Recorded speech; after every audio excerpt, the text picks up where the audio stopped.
क्या आप जानते हैं वेब पेज का 80% कंटेंट उन्हीं टेक्स्ट के जरिए ऑर्गेनाइज होता है जो आज हम सीखेंगे। ये कंटेंट स्ट्रक्चर ही है जो यूजर को आपके पेज पर रोकता है। हेलो दोस्तों, स्वागत है आपका हमारे HTML बिगनर कोर्स में। आज हम HTML के कुछ इंपॉर्टेंट और कॉमनली यूज टैग्स के बारे में बात करेंगे। ये टैग वेब पेज को स्ट्रक्चर देने में मदद करता है। तो चलिए बिना किसी देरी के शुरू करते हैं। सबसे पहले मैं बना लेता हूँ एक नया फाइल। लेक्चर 2 है, लेक्चर 2 के नाम से .html, और मैं ये फाइल प्रिंट प्रिंट कर लेता हूँ। तो सबसे पहले देखते हैं HTML में H1 टैग यानी कि हेडिंग टैग को। हेडिंग मैं यहाँ लिख लेता हूँ this is a main heading. मैं H2 भी लिख लेता हूँ, ये भी हेडिंग टैग ही होता है। ये हमारा H2 tag. Heading tag total 6 होते हैं, H1 से लेकर H6 तक। दिस दिस इज ए सब हेडिंग, और मैं यहाँ एक पैराग्राफ टैग भी लिख लेता हूँ, पी टैग।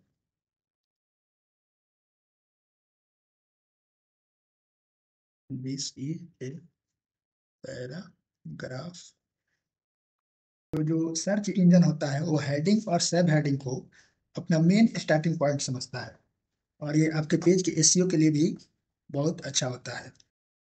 HTML में हेडिंग और पैराग्राफ बहुत जरूरी होते हैं। हेडिंग से हम अपने कंटेंट को ऑर्गेनाइज करते हैं, और पैराग्राफ से हम टेक्स्ट को समझने में हमें आसानी होती है।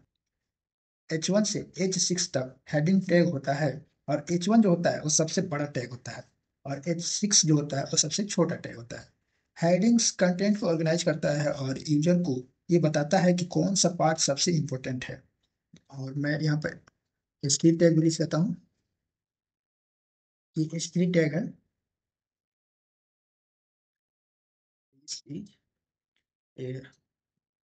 Medium tag.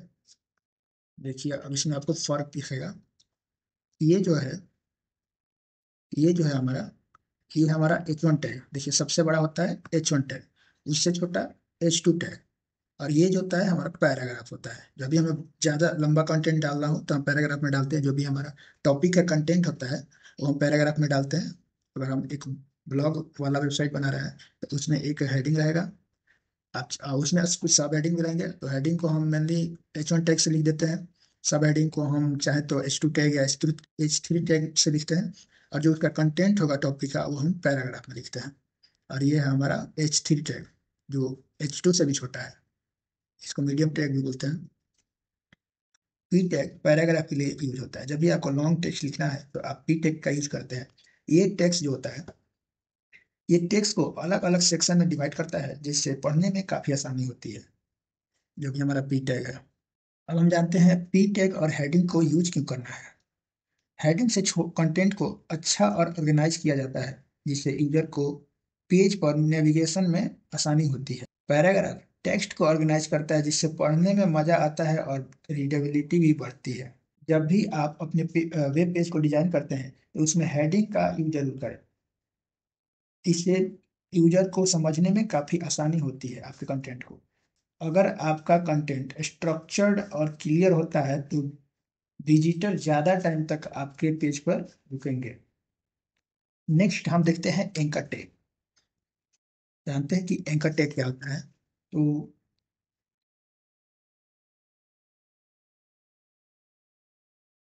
वेब पेज को इंटरेक्टिव बनाने के लिए हम लिंक्स का यूज करते हैं। जब भी आप किसी पेज पर विजिट करते हैं तो वहां पर देखे होंगे कि बहुत सारा लिंक्स होता है, जिस पर क्लिक करने पर हम किसी और पेज पर चले जाते हैं। तो वो लिंक्स डालने के लिए हमें एंकर टैग का यूज करते हैं।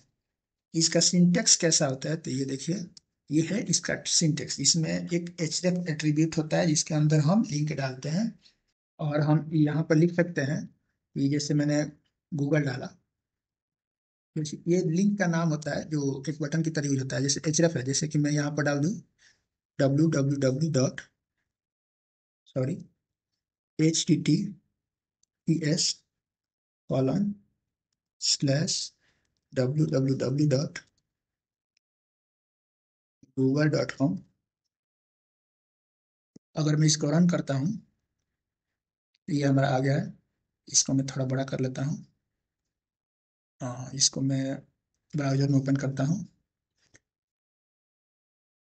और इस पर जब मैं क्लिक करता हूँ तो ये देखिए, ये डायरेक्ट हमारा गूगल पेज पर लेकर आ रहा है। तो ये लिंक की तरह काम करता है, ये जो हमारा है। ऐसे ही हम किसी भी चीज का लिंक डाल सकते हैं। इसको मैं बंद कर देता हूँ। यहाँ जो एचरेफ एट्रीब्यूट है, इसके अंदर हम लिंक्स को डालते हैं। जो भी हमारा लिंक्स होता है और जो भी हमारा ये जो मैंने गूगल लिखा है, ये यूजर को दिखेगा कि क्लिक कहाँ करेंगे। जैसे वो गूगल पर क्लिक करेगा, वो इस पाथ पर चला जाएगा। इस पाथ पर, यानी कि ये जिस चीज का भी पाथ होगा, अभी ये google.com का पाथ है, तो जैसे ही वो गूगल पर क्लिक करेगा वो डायरेक्ट यहाँ पर चला जाएगा, जैसे कि अभी मैंने आपको चला कर दिखाया है। इसमें एक और एट्रीब्यूट होता है टारगेट नाम करके।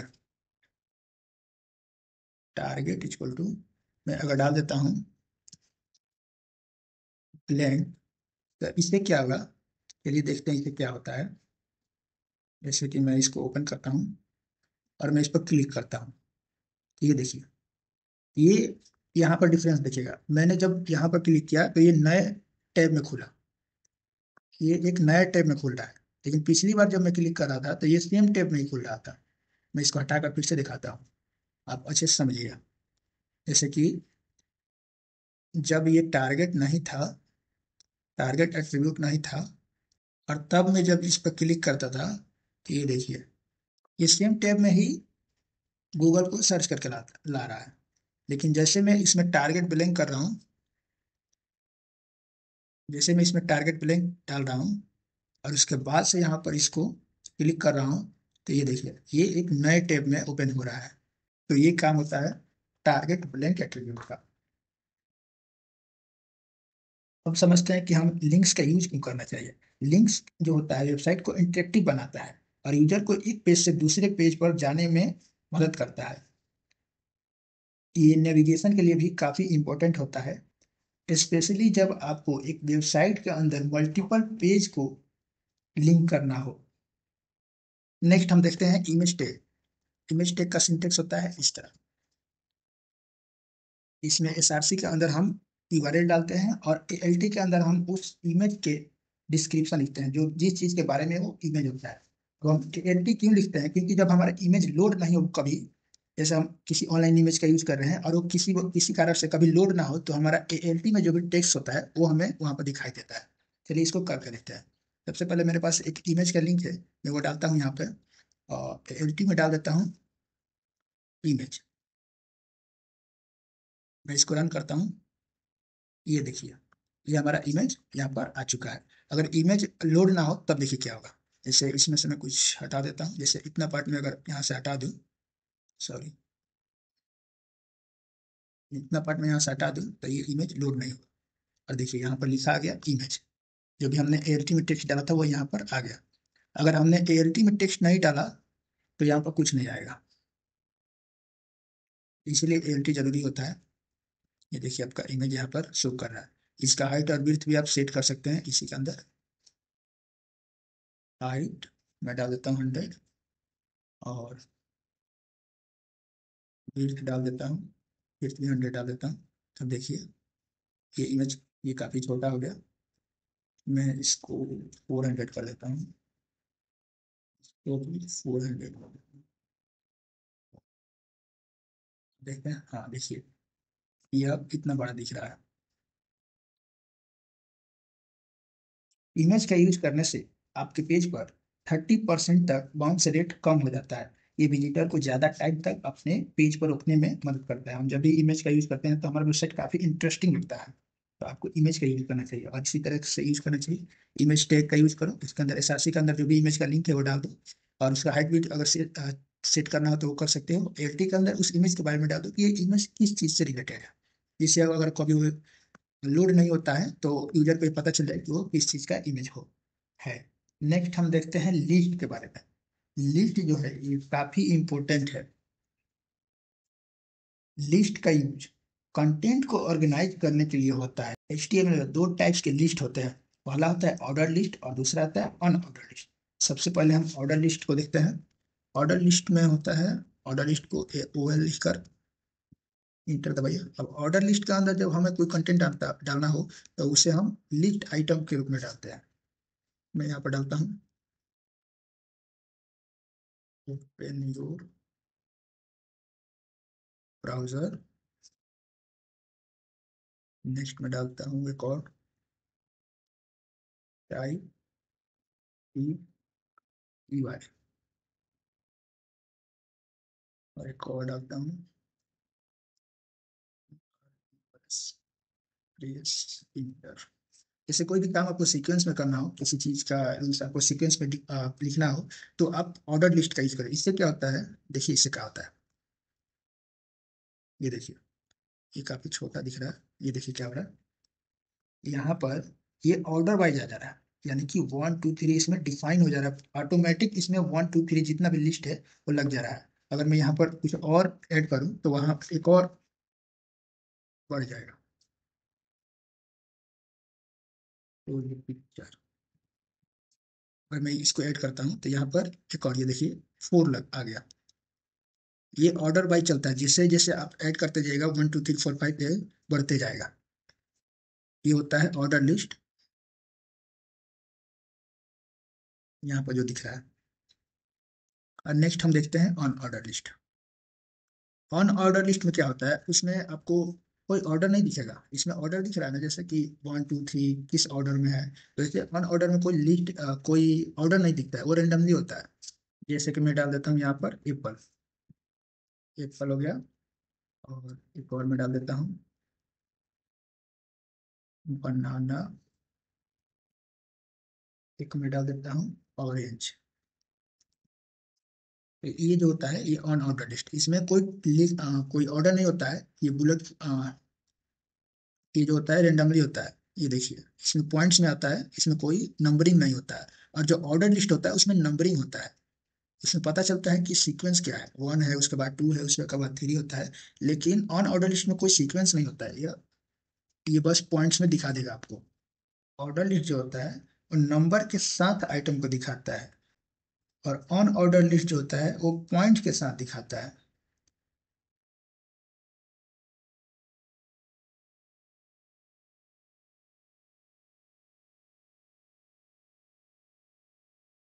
लिस्ट के अंदर हम नेस्टेड लिस्ट भी बना सकते हैं। जैसे चलिए मैं एक नेस्टेड लिस्ट बनाकर दिखाता हूँ। जैसे मैंने एक ऑन ऑर्डर लिस्ट लिया, उसके अंदर मैंने एक लिस्ट आइटम लिया। अब इस आइटम के अंदर मैं लेता हूँ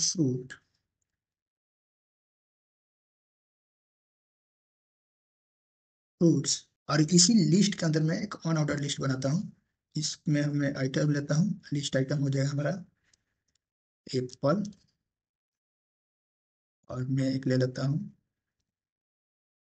बनाना, ये हो गया हमारा। और फिर मैं क्या करता हूँ, फिर मैं एक दूसरा लिस्ट लेता हूँ वेजिटेबल का, वेजिटेबल्स। और इसके अंदर मैं फिर बनाता हूँ एक ऑन ऑर्डर लिस्ट, और उसके अंदर रहेगा हमारा एक लिस्ट। इसमें मैं डाल देता हूँ कैरट, और एक मैं डाल देता हूँ पोटैटो।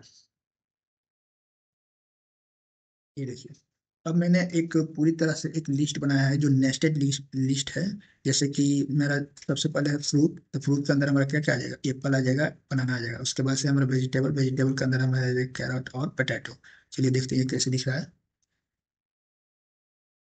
ये देखिए, ये हमारा आ गया फ्रूट, और फ्रूट के अंदर हमारा आ गया एप्पल, बनाना, और आ गया हमारा वेजिटेबल, और वेजिटेबल के अंदर आ गया हमारा कैरट पोटैटो। इस तरह हम एक नेस्टेड लिस्ट भी बना सकते हैं लिस्ट के यूज करके। लिस्ट का यूज करके हम अपने कंटेंट को काफी अच्छे से प्रेजेंट कर सकते हैं और ऑर्गेनाइज कर सकते हैं। और जैसा कि मैंने अभी बताया, ऑर्डर लिस्ट जो होता है वो स्टेप बाय स्टेप इंस्ट्रक्शन के लिए यूज होती है। और अन ऑर्डर लिस्ट जो होता है जनरल आइटम को लिस्ट करने के लिए यूज होता है।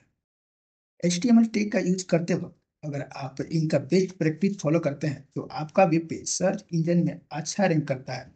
ये सिंपल टेक्स्ट आपकी वेबसाइट को पावरफुल बना सकते हैं। तो दोस्तों, आज हमने HTML के कुछ बेसिक और कॉमनली यूज टैग के बारे में सीखा। अब आप इजीली अपने वेब पेज को स्ट्रक्चर कर सकते हैं, इमेज डाल सकते हैं, लिंक्स बना सकते हैं और लिस्ट का भी यूज भी कर सकते हैं। अगर आपको ये वीडियो पसंद आया हो तो लाइक करें और चैनल को सब्सक्राइब जरूर करें। अगली वीडियो में हम और भी एडवांस टॉपिक कवर करेंगे। मिलते हैं अगले वीडियो में, तब तक के लिए हैप्पी कोडिंग।